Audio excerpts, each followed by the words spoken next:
Nosedive is from British science fiction TV series Black Mirror. The episode is set in a world where people can rate each other for every interaction they have, impacting their socio-economic status. So, in the first part of the episode, we see Lacey rehearsing her facial expression and reaction on the mirror. If we are to analyze the characters' faces in a deeper perspective, looking through their eyes down to their smiles, we can see how unnatural and pretentious they look.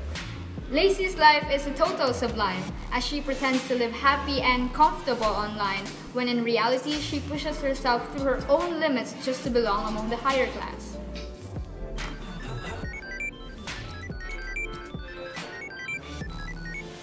So, in another scene, we could apply the Panopticon, rating one another and using these rates as the basis for their social rank has become an auto-surveillance for these people. People have mostly become too conscious and cautious with their approach towards each other. Lacey's daily interaction to people is an epitome of this. Oh, saw your boy in the fire hat just now. So cute. Yeah. This is also evident in another episode entitled The History of You. People have implanted a grain behind their ear, allowing them to record everything they see and hear. Using a remote, a user can perform a redo, playing back their memories directly to their eye or to a video monitor. People's minds have completely transformed into cameras for surveillance. So in another part, we can apply the Enlightenment. Lacey's brother, Brian, argues with her desperation to aim for a higher rating and to live in the Pelican Cove. It's a luxurious community lifestyle which he labels as fake smile jail cells. Unlike Lacey, Brian isn't passive. He doesn't go with the crowd or simply conforms to the trends of the society. He's not that concerned and obsessed about his rating or social standing, showing his courage to his own understanding. This whole ranking thing, just comparing yourself to people who... Have you seen my charger? He pretends to be happy. Okay, so now we're going to talk about the Neo-Marxist theory and how class struggle manifests in the benefits that you get as a normal citizen. Lacey is now facing the hardship of dealing with her out-of-date car due to the lack of stars that would allow her to get a better car. In other words, the elitists, the top 1%, or those who always have nearly 5 stars, generally always have their life better than those who in the lower classes. This concept continues even until she tries to charge her car, but is unable to because she's in the lower class.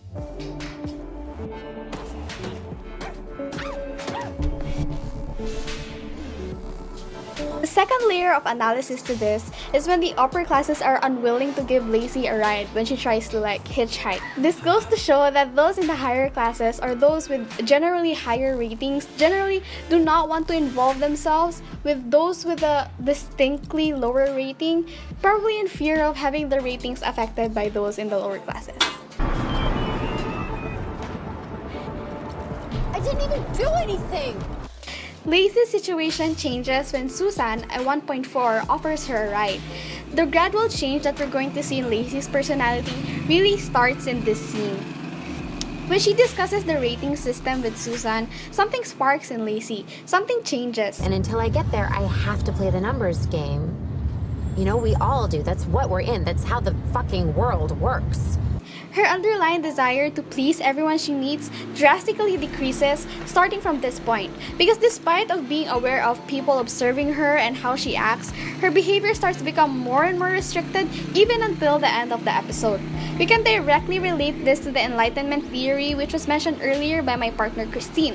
When Lacey realizes the reality that she can create rational decisions and that she has the ability to actually decide on her own, Lacey becomes a whole new person. That's right. I'm doing my speech. No, you're not. Yes, I am. Okay, so now we're reaching nearly the end of the episode, and there are now shots showing the wedding preparations for her best friend.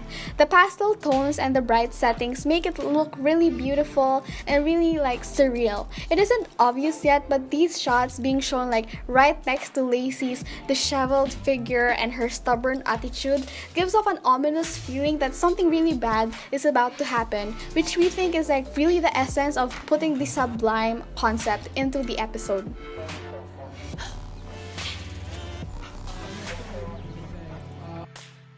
So we've reached the end of Nosedive, and Lacey has totally broken off from her character in comparison to how she acted in the first part of the episode. She fucked Greg! I know she did! And this really is the most ironic scene, we think, because just when Lacey is stripped of all of her belongings and she's like trapped in her prison cell, that's when she actually looks most free as a character. Almost all theories can actually be piled up and distinguished in this scene. Like just how we look at the pristine walls of her prison cell representing the sublime theory, and how the connection between the lower classes is established, and how they try to break out of their class struggle representing the Neo-Marxist theory, and also the complete eradication of the watching eye of the Panopticon, which is supposed to restrict their behaviors and their attitudes in general. You for Christmas.